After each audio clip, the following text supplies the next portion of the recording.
So as soon as you come off the ferry, information boards, there's visitor information straight ahead, and also lots of information about the indigenous Aboriginal people who inhabit. So the centre of Rottnest Island, the main settlement, is by the pier. You can see this central part is quite busy. It's pedestrianised again to reduce any kind of accidents. We've got quokkas even in the centre, and the idea of having a honeypot site is that a lot of the human activity can be easily managed. We've got lots of bins, water fountains, we've got a bakery, cafes, restaurants. All that activity can be managed in one area, and yes, that has a big impact, especially environmentally, but overall, instead of having that impact spread out throughout the whole island, it impacts one place, which means the rest of the island can be protected.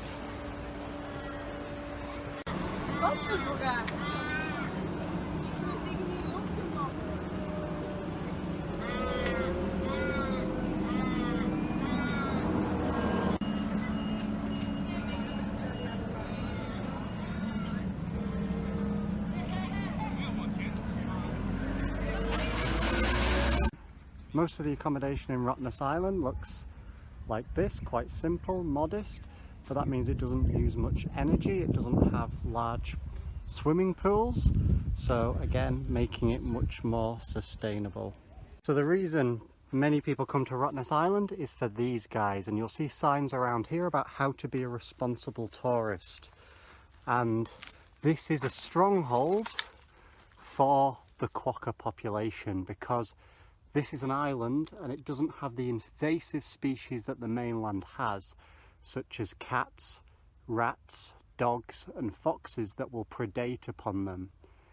And they are very, very cute, and they have very little fear of people, and they've become a bit of a social media sensation, with all sorts of celebrities getting photographs, getting selfies with them. So this is the reason why people come to Rottnest Island, to see the quokka.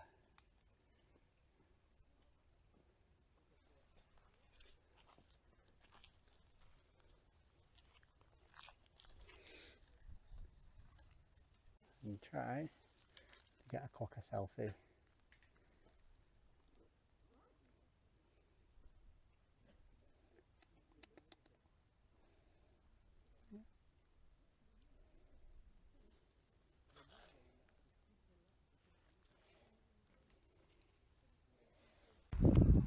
One way that Rottnest Island is environmentally sustainable is, even in what appears to be the middle of nowhere, we have rubbish bins. So obviously we have fewer problems with litter, and you can see there's even recycling bins. And there's two ways to get around the island, and that's by bicycle. So you'll see lots of people riding bicycles, and also by bus. So there's bus stops all around the island. There's a kind of a ring road that goes all the way around the edge of the island, and everywhere there are maps as well that tell you where exactly you are, distances to get to wherever it is you want to go, and information. So you can't really get lost on Rottnest Island, and it's really, really informative, and you get beautiful views like this. This is one of the attractions of Rottnest Island. It's Pink Lake, or it's actually a smaller lake next to Pink Lake. Unfortunately, we're in the spring, so it's not that pink. It turns pink from a type of algae. As we get into summer, it will turn much, much pinker. And you can imagine it becomes quite popular for Instagram photos. Very, very salty as well. Apparently 4 times saltier than seawater. Again, just cycling around Rottnest Island, more information to keep people safe, keep the environment safe, especially the quokkas. And you've got water fountains, refill stations, so that there's not the reliance on plastic water bottles. That reduces litter, the environmental impact of that. And obviously in Australia with the climate, keeps people safe and nicely hydrated. Here on Rottnest Island we have got a wind turbine that is providing energy for the island, therefore making it much more environmentally sustainable. There's a smaller carbon footprint, And as we get closer to it, you can see it's actually quite a big wind turbine, able to produce energy for the whole island, all of the hotels and restaurants and cafes on it. More information here about the wind turbine. You can see behind, quite a big one, and it provides 30% of the electricity on the island. And if we go closer, we can see that pie chart at the bottom.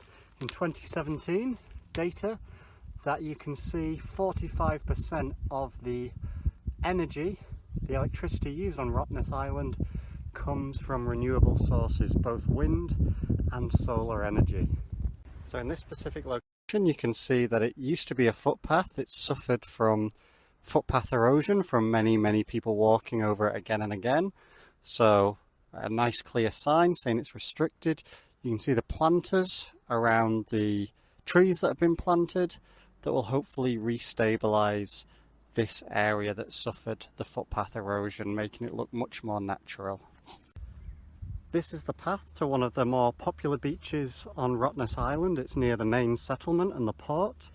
So you can see that the floor is actually a boardwalk to protect the environment. We've actually got a lizard there as well.